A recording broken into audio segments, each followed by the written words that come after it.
오늘 본문은 38년 된 병자가 고침받은 후에 일어난 일을 기록하고 있습니다. 이 기적에 대해서 탐탁치 않게 생각하는 그룹이 있었습니다. 역시나 유대인들이었습니다. 즉 예수님께서 38년 된 병자를 고쳐주신 날이 하필 안식일이었는데 이 안식일에 병을 고쳤다 해서 율법에 어긋난다는 것입니다. 38년 된 병자가 나았으므로 함께 기뻐하고 그 기적을 나타내신 예수님에 대해서 감사하고 놀라워해야 하는 것이 다 당연할 텐데 그 고침받은 병자는 이제 온데간데 없이 사라지고요. 그들의 눈에 보이지 않는 것입니다. 그 기쁨을 외면한 채 그저 그 율법에 명시되어 있는 그 안식일에 병자를 고친 것만에 대해서 문제를 삼고 있는 것입니다.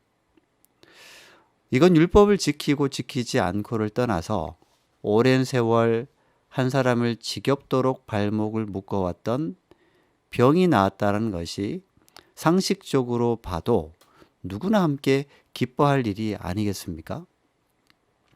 애초에 하나님께서 안식일을 거룩하게 지키라고 하는 계명을 주신 것은 이 안식일을 다른 날과는 구별하여 창조주 하나님을 기억하고 예배하며 자신을 위해서도 휴식을 취하라는 하나님의 배려 깊은 계명임에도 불구하고 하나님의 백성 유대인들은 이를 자신들을 스스로 결박하고 구속하고 동시에 하나님의 그 의도를 왜곡하는 일을 그렇게 저질렀다고 하는 것입니다. 오늘 10절에 보면 유대인들이 병난 사람에게 오늘은 안식일이요 자리를 들고 가는 것은 합당하지 않소라고 그 병자에게 병난 사람에게 말한 것입니다. 안식일에 짐을 옮기는 것이 중대한 범법 행위였다라고 하는 그 이유 때문이죠. 병 나은 이 사람은 자기를 낫게 해주신 분이 자리를 들고 가라 하셨다라고 솔직히 말합니다.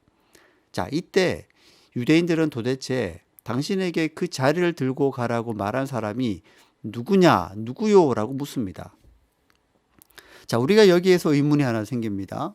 38년 된 병자가 나았다면 이건 기적이지 않습니까? 이게 기적인데. 자, 이 질문을 가만히 보면요. 이렇습니다. 그 낫게 해주신 분이 누구인가라고 이 병나은 사람에게 묻지 않고 당신의 그 자리를 들고 가라고 말한 사람이 누구인가라고 묻고 있습니다.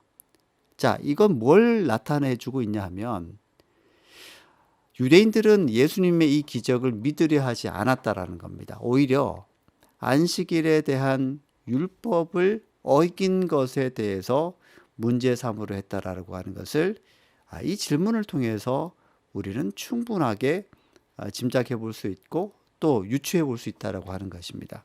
그 사람의 질문을 보면 그 사람이 무엇에 초점을 맞추고 있고 무엇이 중한가라고 하는 것을 분명히 알 수가 있죠.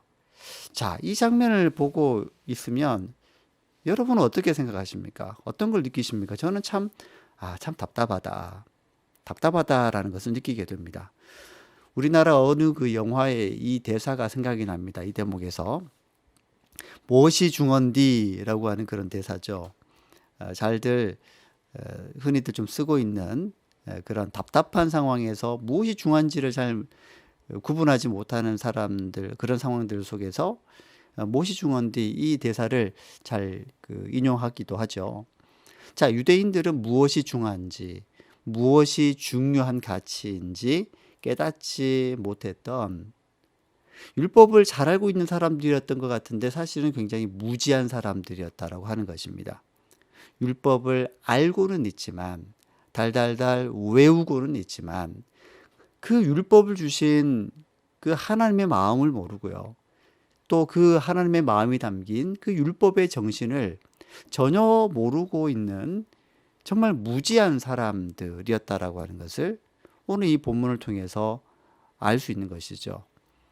예수님의 관심은 병든 인간에게 있었고 유대인들의 관심은요, 이 병든 인간이 율법을 어기느냐 지키느냐에 관심이 있었던 것입니다. 얼마나 대조적입니까? 그렇기에 우리가요, 오늘 이 말씀 속에서 우리가 깨달을 수 있는 한 가지가 메시지가 있습니다. 뭐냐면, 우리가 하나님의 말씀대로 살아간다고 할 때, 이 문자주의를 참 조심해야 됩니다.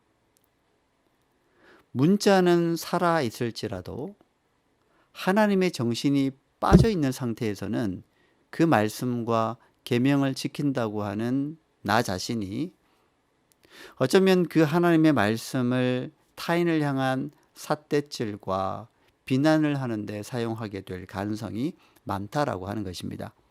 사람을 살리는 신앙생활이 아니라 사람을 상처내고 조각내고 때로는 분열시키는 도구가 될 수도 있습니다.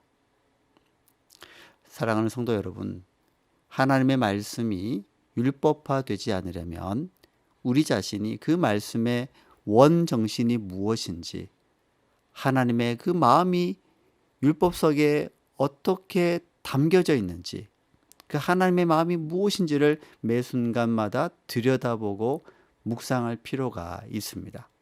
사람을 세우는 신앙생활, 덕을 세우는 데 쓰임받는 신앙생활, 하나님의 마음을 전하고 나타내는 데 쓰임받는 믿음 생활을 해나갈 수 있는 그런 믿음 생활, 참된 믿음 생활을 또 살아갈 수 있는 저와 여러분이 되어질 수 있기를 주님의 이름으로 축복합니다.